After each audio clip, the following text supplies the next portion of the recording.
Eles já tinham visto o mar abrir, já tinham comido pão que caía do céu, já tinham bebido água que brotou de uma rocha no meio do deserto. 40 anos de milagres. E ainda assim, naquele dia, escolheram se queixar. O que veio depois mudou a memória daquela geração para sempre. Para entender o que aconteceu naquele trecho do deserto, você precisa colocar os pés no mesmo chão. Não o chão suave de uma página de Bíblia dominical, mas o chão real do Arabá, aquele corredor de terra árida que desce da costa sul do Mar Morto até o Golfo de Acaba, um vale queimado, onde o sol não é metáfora, é sentença, onde o silêncio é interrompido apenas pelo crepitar de pedras que expandem com o calor durante o dia e contraem com o frio durante a noite, produzindo um ruído surdo e constante que se assemelha, segundo quem já atravessou a região, ao som distante de passos em marcha. É um ambiente que não convida, que não acolhe, que não oferece nenhuma concessão a quem decide caminhar por ele. O povo estava em movimento há décadas. 40 anos de acampamentos, de tendas que precisavam ser armadas e desmontadas em cada nova parada, de sandálias que não se desgastavam. Deuteronômio 29, versículo 5, registra esse detalhe com uma precisão que desconcerta quem lê pela primeira vez. Mas de corpos que sim envelheciam, de crianças que nasceram no deserto e já eram adultos, de adultos que saíram jovens do Egito e já eram velhos. A geração que cruzou o Mar Vermelho estava quase toda morta. Quem caminhava agora eram os filhos, ou os netos, pessoas que conheciam o deserto não como exílio, mas como única paisagem que seus olhos haviam sempre encontrado ao amanhecer. E eles tinham acabado de sair do Monte Hor, onde Arão morreu.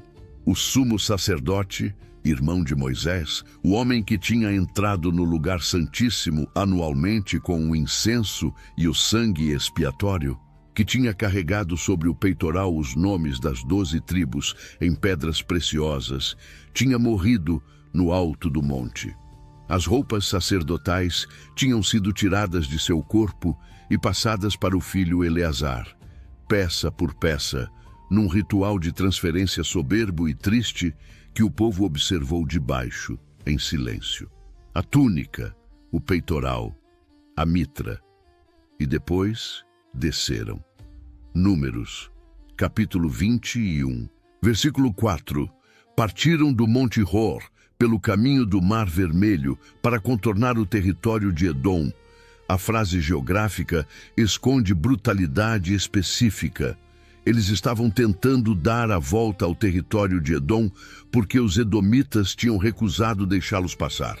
O rei de Edom tinha mandado um exército guardar a fronteira. Não negociou, simplesmente bloqueou. E os israelitas, que em Números 21, versículos 1 ao 3, tinham acabado de destruir os cananeus de Arade numa vitória militar concreta, com cidades arrasadas, espólios tomados, agora precisavam dobrar o caminho diante da negativa de um parente distante, porque os edomitas eram descendentes de Esaú, primos de sangue, filhos do irmão de Jacó, portanto primos dos israelitas por linha direta de ancestralidade. Dimensiona a derrota moral desse momento. Você acaba de vencer uma batalha real, com espadas e sangue e determinação coletiva, e é impedido de cruzar uma estrada por um primo que não quer você na propriedade dele. A humilhação tem textura, tem peso, tem o tipo de amargura que gruda na garganta durante horas de caminhada sob sol de 45 graus. E então começa o desvio forçado. O caminho mais longo, mais quente, mais difícil, pelo sul, pelo Arabá, contornando toda a borda do território de Edom, para chegar ao outro lado. O maná continuaria caindo, a nuvem continuaria guiando, mas as pernas, que já estavam cansadas, precisariam caminhar muito mais. O Vale do Arabá, em temperatura de verão, alcança 45 graus Celsius durante o dia. A umidade é próxima de zero durante meses seguidos. O solo combina a areia compactada e pedra calcária que reflete o calor de volta para cima como superfície de forno. Não existem sombras porque não existem árvores. Água superficial é praticamente inexistente ao longo de todo o percurso. 2 milhões de pessoas caminhando por esse corredor, com seus animais, seus filhos, seus pertences carregados em braços e costas. O maná continuava caindo toda manhã, 6 dias por semana, com a pontualidade de quem nunca faltou em 40 anos. A nuvem ainda guiava o dia e o fogo ainda alumiava a noite. A proteção divina estava presente e visível, sem uma única ausência documentada. Mas as pernas doíam, os pés sangravam nas pedras mais cortantes, a boca secava antes do sol alcançar o meio do céu, e a paisagem não mudava. O desvio forçado por Edom foi o ponto de ruptura emocional que havia estado se acumulando sob a superfície. Não foi a causa, foi o gatilho. A gota que encontrou um copo que já estava cheio. Números 21, versículo 5. A frase mais explosiva daquele trecho narrativo, registrada com a precisão fria de quem documenta um crime cometido à plena luz do dia. O povo falou contra Deus e contra Moisés. Por que nos fizeste subir do Egito para morrermos neste deserto? Pois não há pão nem água, e já estamos fartos deste pão miserável. Lê de novo, devagar, prestando atenção em cada elemento da acusação. Por que nos fizeste subir do Egito? A saída do Egito, narrada como libertação, como ato de graça divina, como resposta às orações de gerações que gemeram sob o jugo da escravidão, é descrita aqui como ato hostil, como se Deus tivesse feito uma coisa cruel ao tirá-los de lá. Para morrermos neste deserto, 40 anos de sobrevivência milagrosa são descartados em meia frase. Toda a provisão, toda a proteção, toda a coluna de nuvem e fogo, toda a água da rocha, toda a vitória militar, varrida da memória coletiva em 7 palavras que afirmam como certeza o que ainda era apenas possibilidade. E então a frase que concentra tudo: já estamos fartos deste pão miserável. O pão miserável era o maná. O mesmo que aparecia toda manhã sem falhar, que não precisava de plantio, de cultivo, de colheita, de logística humana alguma. O mesmo que em Êxodo 16 era descrito como semelhante à semente de coentro, branco, com sabor de bolacha com mel.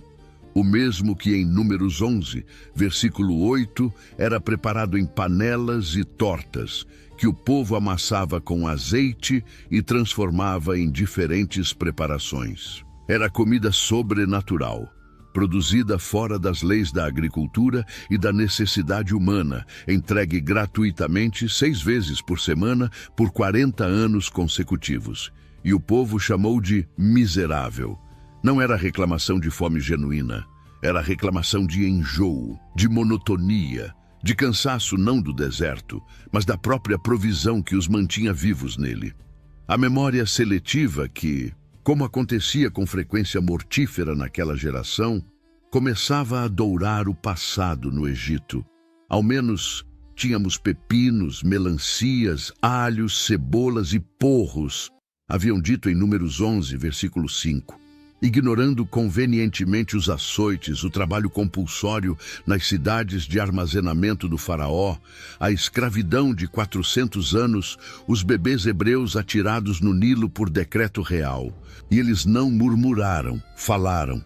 Números 21, versículo 5, usa o verbo falar, não murmurar.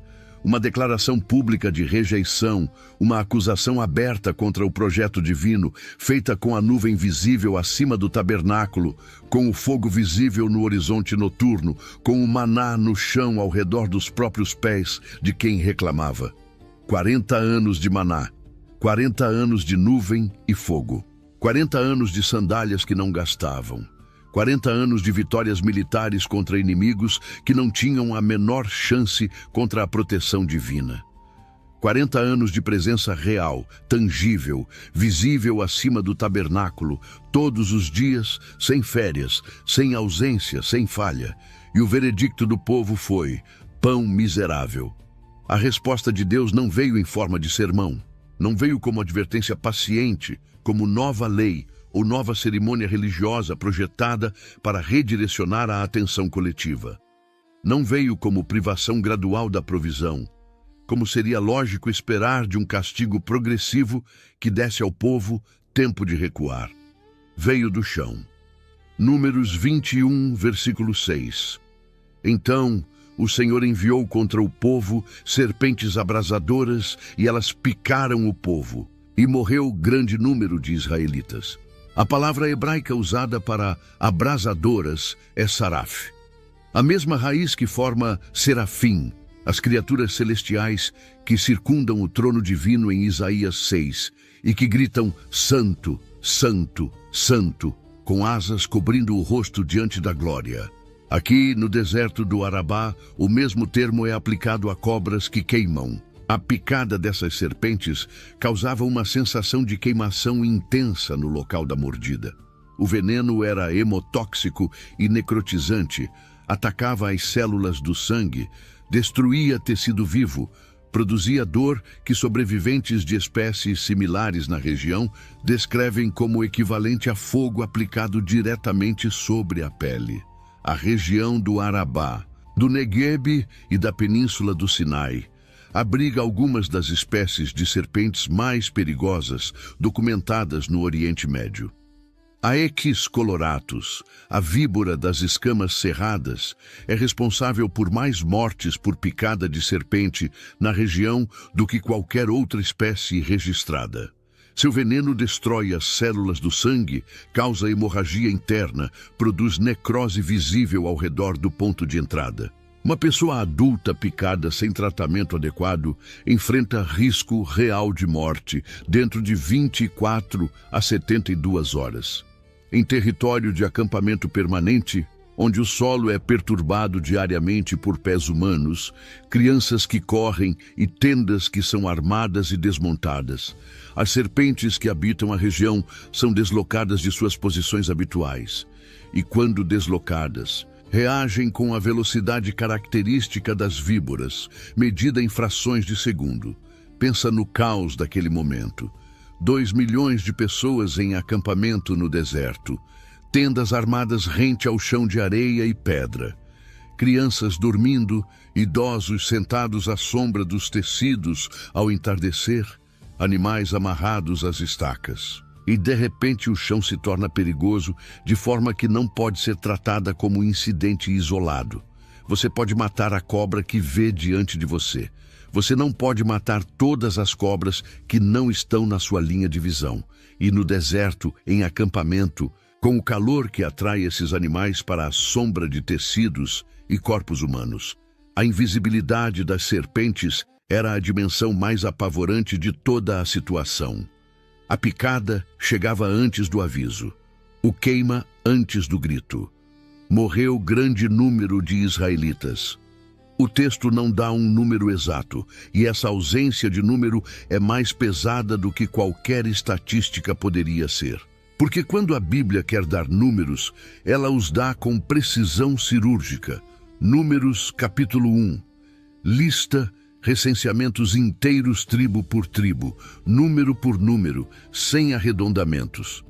Quando não dá, é porque o que aconteceu pertence ao domínio daquilo que nenhuma aritmética honra adequadamente. Coloca o episódio na escala humana real. Uma pessoa picada no tornozelo cai com o grito que o veneno arranca antes que o cérebro processe o que aconteceu.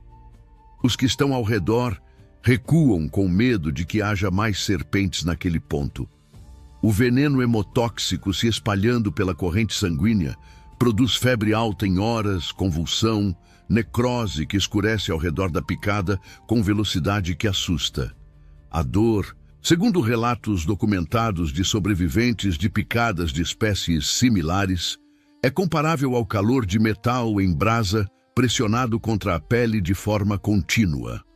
A morte podia demorar horas ou um dia inteiro, dependendo da espécie e da localização da picada. E enquanto uma pessoa morria, outra era picada, e outra, e outra. As mulheres tentavam erguer as crianças do chão, tê-las nos braços, longe da areia, onde as serpentes transitavam invisíveis. Os homens tentavam vasculhar o interior das tendas antes de entrar, sacudir os pertences, encontrar as cobras antes que elas encontrassem algum membro da família. O choro dos acampamentos se misturava com o calor seco do Arabá, numa combinação que nenhum dos presentes esqueceria. E então, aconteceu algo que, em toda a história do povo no deserto, era mais raro do que o próprio maná. Eles reconheceram o erro com clareza cirúrgica, sem defensividade, sem negação, sem tentativa de argumentar a legitimidade das reclamações originais. Números 21, versículo 7. O povo veio a Moisés e disse: pecamos, pois falamos contra o Senhor e contra ti. Ora por nós ao Senhor, para que afaste de nós as serpentes. Então Moisés orou pelo povo. Não há rodeio nessa confissão, não há relativização, não há argumentação sobre a legitimidade parcial das queixas. Pecamos, ponto. Falamos contra o Senhor e contra ti. Admissão completa e pública, sem qualificação. Ora por nós. Pedido de intercessão sem condição. Era o tipo de reconhecimento que 40 anos de jornada raramente produzia com essa nitidez e velocidade. Moisés orou. E a resposta que Deus deu não foi remover as serpentes. Não foi um remédio natural. Não foi instrução de purificação. Não foi ritual de expiação com sacrifício animal. Não foi jejum coletivo. Foi isso, em Números 21, versículo 8. Faze uma serpente abrasadora e põe-na num mastro, e todo aquele que for picado e a olhar, viverá. Não há instrução mais estranha em todo o livro de Números. Deus não disse: removerei as serpentes e ninguém mais será picado. Não disse: proclamem arrependimento coletivo e os já picados serão curados automaticamente. Disse algo que, avaliado por qualquer lógica médica convencional ou por qualquer sistema ritual conhecido no Oriente Médio Antigo, soa como paradoxo deliberado. Faça uma imagem da própria criatura que está matando as pessoas e coloque-a erguida no alto de um bastão. Quem olhar, vive.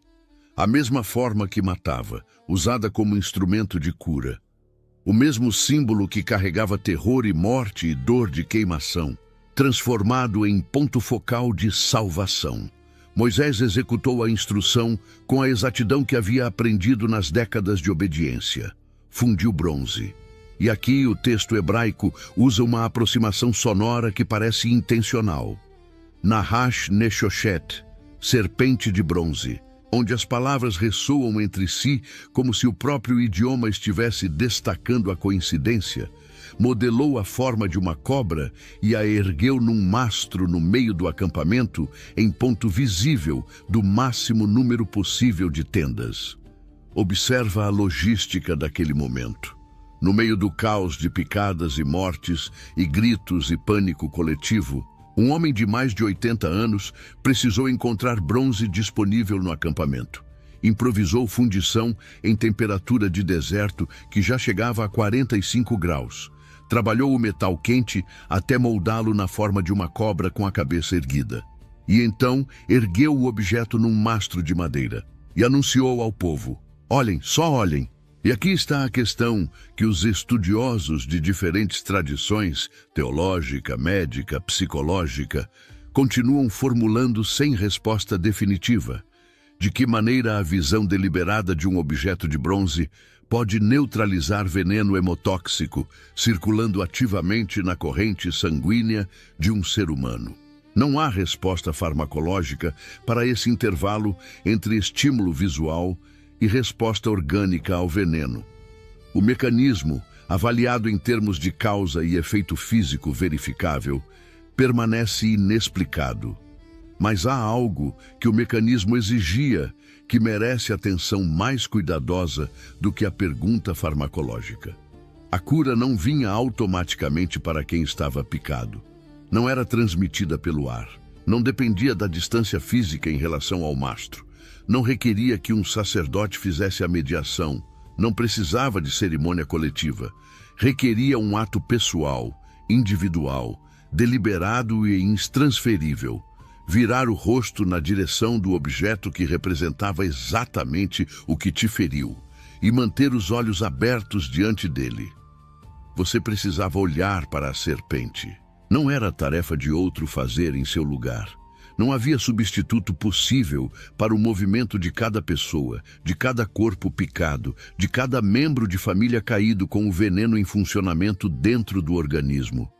A instrução era pessoal e não podia ser delegada.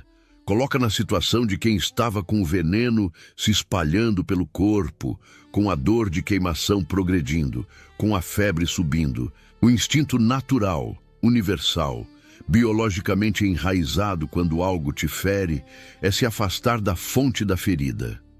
Fechar os olhos, olhar em outra direção. Procurar qualquer coisa que não seja o objeto que carrega a associação com o terror dentro de você. O impulso de distância em relação ao agente da dor é mais primitivo do que o pensamento consciente. É anterior à linguagem, é anterior à cultura. Mas a instrução era: olha para a cobra, vira o rosto, levanta os olhos, localiza no horizonte do campo de visão exatamente o símbolo daquilo que quase te matou e mantém o olhar aberto, direto, intencional e vive. Números 21, versículo 9, confirma que funcionou. E sucedia que quando alguma serpente mordia alguém, este olhava para a serpente de bronze e ficava curado. O verbo hebraico usado para olhava é hibit, que implica um olhar intencional, direcionado, com propósito. Não um vislumbre casual, não um olhar de relance captado de lado enquanto a atenção estava em outra coisa. Um ato de olhar para algo com atenção plena e intenção específica. A cura não era passiva, era participativa. A serpente de bronze não foi descartada após o episódio. Recebeu um nome, Nehushtan, e foi carregada de geração em geração, de acampamento em acampamento, como relíquia concreta do momento mais dramático daquele trecho da travessia. Por mais de 700 anos, o objeto que Moisés havia fundido naquele deserto existiu como peça física dentro da história contínua de Israel. Atravessou a conquista de Canaã sob Josué.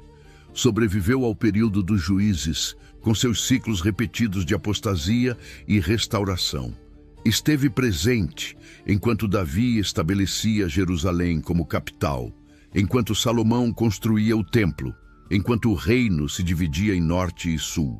A serpente de bronze permanecia de geração em geração. Até que chegou um rei chamado Ezequias, segundo Reis, capítulo 18, versículo 4. Ezequias removeu os lugares altos, destruiu as estátuas, cortou as imagens de Aserá e partiu em pedaços a serpente de bronze que Moisés tinha feito, porque os israelitas lhe queimavam incenso até aquele dia. 700 anos após Moisés erguer o mastro no Arabá, o objeto que havia salvado vidas estava recebendo oferendas de incenso. Pessoas genuinamente religiosas, descendentes dos que foram curados pela obediência de olhar, agora curvavam o joelho diante do símbolo da cura, em vez de diante de quem havia ordenado o olhar. O que foi criado como instrumento de um momento específico de graça virou objeto de culto permanente. O que foi dado como ponto focal de obediência virou ídolo. Ezequias o destruiu e chamou de Nehushtan, apenas uma coisa de bronze. Com essa denominação, tirou do objeto o status espiritual que o povo havia projetado sobre ele por séculos e o reduziu ao que era materialmente, metal moldado na forma de uma cobra, sem poder intrínseco, sem santidade própria. O remédio tinha se tornado o veneno. A cura havia engendrado a doença. É uma das ironias mais silenciosas e mais precisas de toda a narrativa histórica bíblica. Os arqueólogos do século XX encontraram no Vale de Timna, localizado a aproximadamente 30 quilômetros ao norte do Golfo de Aqaba, geograficamente dentro do corredor do Arabá, onde o episódio de Números 21 ocorreu, uma pequena serpente fundida em cobre, com aproximadamente 12 centímetros de comprimento, com a cabeça erguida em postura característica de cobra em alerta, datada em período compatível com a presença israelita na região. Não há como afirmar com certeza científica que esse objeto é o mesmo mencionado em Números 21. Mas o contexto geográfico, a cronologia, o material, a forma e o uso dentro de um contexto sagrado coincidem de maneira que justifica a atenção séria dos pesquisadores. O que se sabe com certeza é que a presença de serpentes de bronze em contextos sagrados no Oriente Médio Antigo era documentada em diversas culturas simultaneamente a Israel. Os egípcios usavam o uraeus, a cobra ereta, como símbolo de proteção real e divina, presente na testa das coroas faraônicas. Os cananeus tinham serpentes de bronze em seus santuários de montanha. Na Mesopotâmia, a serpente habitava os sistemas religiosos com posição ambígua, ora símbolo de morte e caos, ora símbolo de cura e sabedoria. A escolha divina de usar exatamente esse símbolo, onde a serpente carregava conotações simultâneas de perigo e cura em culturas bem conhecidas dos israelitas, não parece acidental quando você examina a estrutura do episódio com atenção. Há algo profundamente perturbador na lógica daquele episódio que os estudiosos de diferentes tradições continuam debatendo milênios depois. Deus não removeu as serpentes, não curou automaticamente os picados, não apagou as consequências do erro, como se o arrependimento funcionasse como o botão de desfazer que retorna tudo ao estado anterior à ação equivocada. Em vez disso, criou um sistema. Olha para o que te feriu e sobrevive. Enfrenta o símbolo da própria dor e vive. É uma estrutura que aparece em outros sistemas de cura ao longo da história humana, em contextos tão diferentes entre si que a repetição do padrão se torna difícil de ignorar. Antídotos produzidos a partir do veneno da mesma espécie que causou o envenenamento, técnica documentada em farmacopeias antigas do Egito e da Índia. Vacinas construídas com fragmentos do próprio agente causador da doença. Há abordagens terapêuticas de diferentes tradições que exigem que a pessoa confronte o objeto do próprio terror de forma controlada em vez de fugir permanentemente dele, porque a fuga permanente não extingue o medo, apenas o consolida num espaço interno onde ele cresce sem ser visto, como se a cura verdadeira nunca viesse de ignorar o que machuca, mas de confrontá-lo diretamente, com os olhos abertos, sem desviar o rosto. O episódio do deserto carrega algo que vai muito além da teologia e da medicina. Carrega uma observação sobre a natureza da reclamação, sobre o que acontece quando um povo que viveu 40 anos de graça diária e visível decide que essa graça não é suficiente. Sobre o que se perde quando a gratidão vira monotonia e o milagre cotidiano vira paisagem de fundo ignorada. Ruído constante de uma existência que passou a querer mais, sem reconhecer o extraordinário do que já tinha recebido. 2 milhões de pessoas viram o maná cair pela primeira vez e ficaram paralisadas de espanto, incapazes de nomear o que estavam vendo. Décadas depois, chamaram o mesmo maná de pão miserável. Nada havia mudado na provisão.